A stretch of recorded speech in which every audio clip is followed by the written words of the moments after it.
a country that specializes in exporting what it does not produce and importing what it produces. One of the world's largest producers of crude oil that does not refine its own petroleum products and has to import petroleum products. The world's largest producer of cassava that does not produce starch or ethanol. A large tomato belt, yet the world's largest importer of tomato paste. A country that from my childhood I have heard had the potentials for being a world power. But every day we talk about potentials. Every day we talk about potentials. Today we still talk about the potentials of Nigeria. And yet China, Indonesia, Malaysia, Japan, Korea, Vietnam, Brazil, all of those countries have turned the potential that they had into reality. What's the one thing that, if I were to ask, what is the one thing that we need to do to break this barrier that faces us?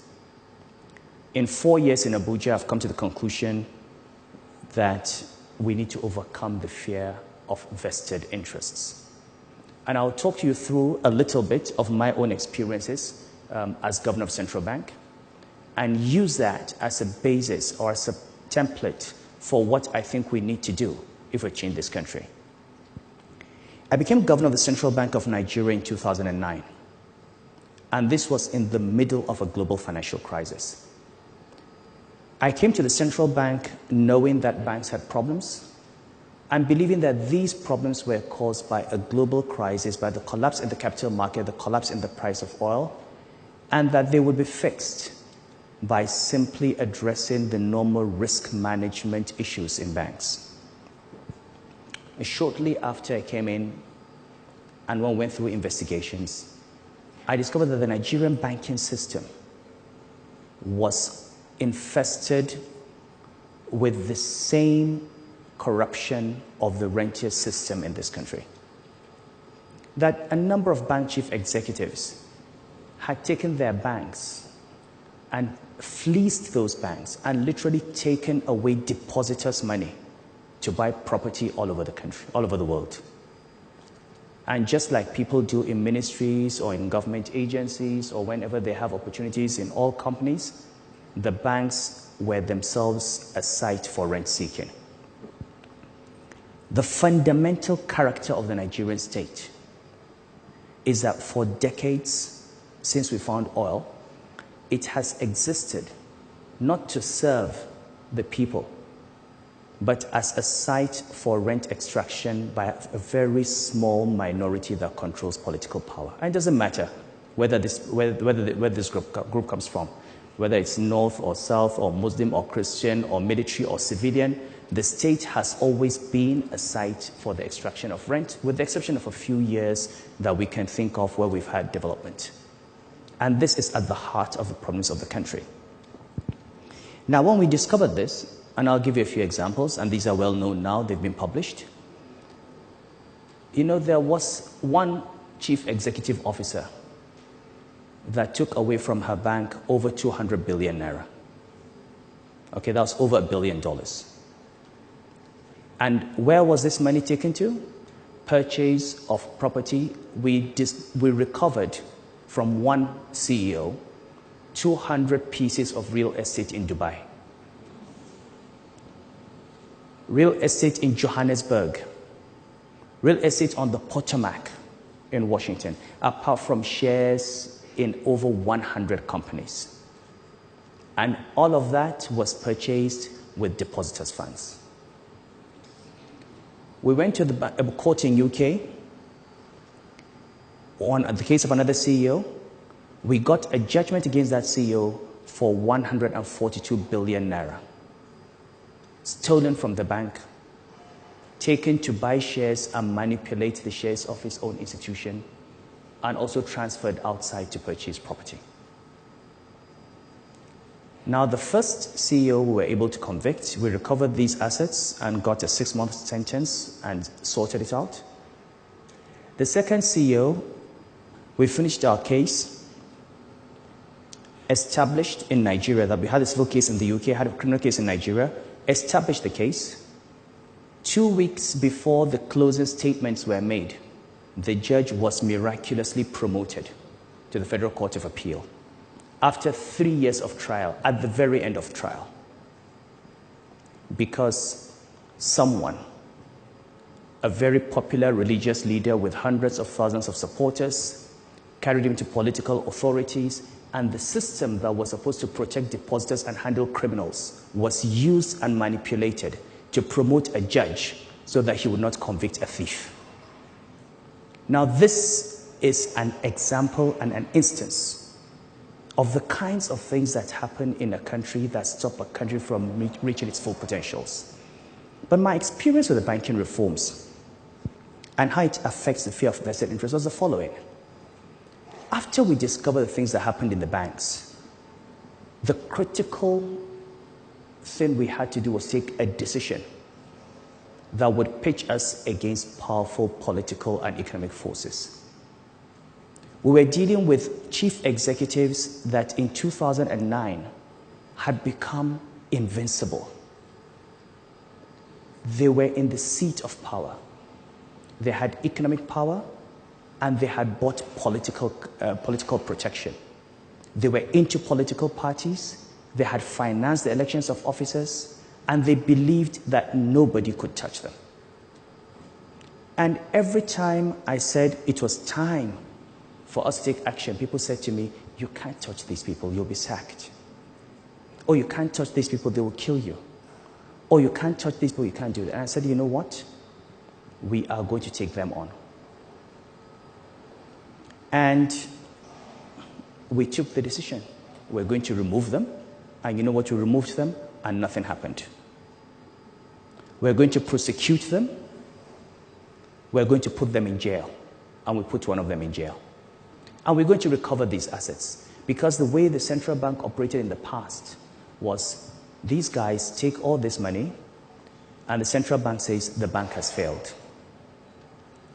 The banks that we saved had 4.4 trillion naira in deposits. They had 8 to 10 million customers. But the government and the system has always bet on the side of the rich people. Because these 8 million customers, the old woman in Boko, or in Yenagoa, or in Maiduguri, who has been told to save her money, and who saved money for 40, 50 years, wakes up one day and all her savings are gone. The civil servant who's worked for 35, 40 years, kept his pension money in the bank, the school fees of his children, the medical bills, wakes up one day and he finds that his bank is barricaded because the bank has failed. Banks do not fail. When people say banks have failed, it's like seeing a man whose throat has been slit and you say the man died. He did not die, he was killed. And those that murder the banks, those that destroy these deposits, have always walked away. They become senators. They become governors. They become captains of industry. They set up new banks. And they continue. And the millions of poor people who don't have a voice, that's it. Nobody knows the number of Nigerians who have died from failed banks because they were sick and could no longer pay their medical bills because those bills were, the money was locked up in a bank that has failed. Nobody knows the number of children whose parents could very well afford to pay their school fees who had to drop out of school because banks were mismanaged. So we use this as one instance, as one example of what you can do if you're willing to confront these vested interests and deal with them and protect the poor for the first time. But the banking industry is just one part of Nigeria. What is happening in other areas? So, take the oil industry. We talk about fuel subsidy. In 2009, this country paid 291 billion naira as subsidy for petroleum products. By 2011, this number had jumped to 2.7 trillion naira. Did we start consuming 10 times as much petrol? Do we have 10 times as many cars? Did the population of Nigeria multiply 10 times? I did not believe those numbers. I screamed against those numbers, and what people screamed. Of course, we tried to remove subsidy. There was Occupy Nigeria. There have been investigations. And what did we discover? That a lot of that money never went to fuel subsidy that was consumed by Nigerians. There are people in this country that produced pieces of paper and brought to PPRA, and somebody stamped those pieces of paper and said they brought in petroleum products and actually paid them subsidy. And those pieces of paper said, I brought 30,000 metric tons on so-so ship, and we discovered that that ship was nowhere near the coast of Nigeria on that date. We have seen vessels that did not even exist, that had been retired on bills of lading, and money has been paid. And you know what? None of them, as I speak to you, has gone to jail. This is the only country in the world where you have something called oil theft, where vessels can simply come and take crude oil and literally just drive out of the country. You see the numbers every day: 100,000, 200,000, 400,000 barrels a day. Nobody even knows. 7.3 billion naira. How does anybody take oil in a vessel and leave a country? We've got the Navy, we've got NIMASA, we've got security services, you've got the oil companies themselves. And every day we complain about the lack of development. We don't have development because vested interests continue to rape this country and continue to take the money out. And the only way you're going to move from potential to reality is to stop preaching and start asking yourself, how can we overcome the fear of vested interests and how can we confront them? And if there's one thing I learned from banking, it is that they are not to be feared. They stand on quicksand. They've got only two tools. They're not very intelligent people. It doesn't take much intelligence to steal. If they were smart, they probably would not be stealing. They'd find other things to do.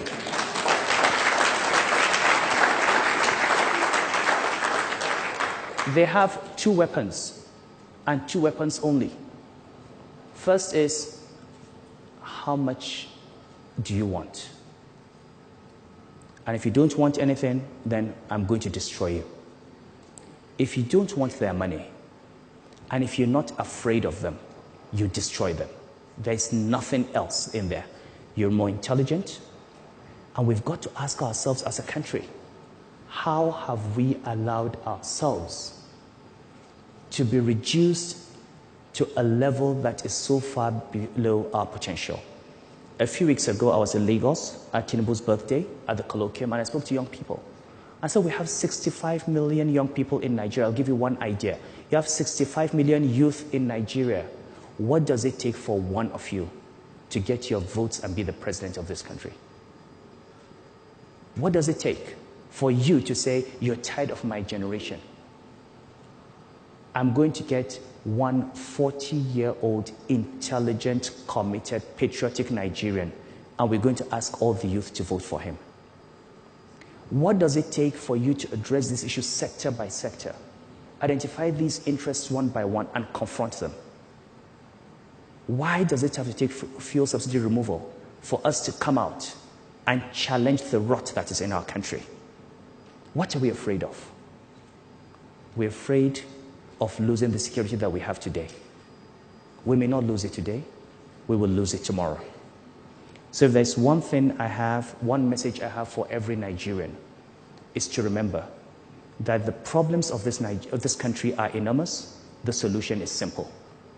And that solution is we must recognize that at the heart of the problem of Nigeria, at the heart of 90% of our issues, from Boko Haram to religious crisis, to ethnic crisis, to unemployment, to the lack of education, to the lack of healthcare, is that there are people who profit from the poverty and underdevelopment of this country. And these people are called vested interests.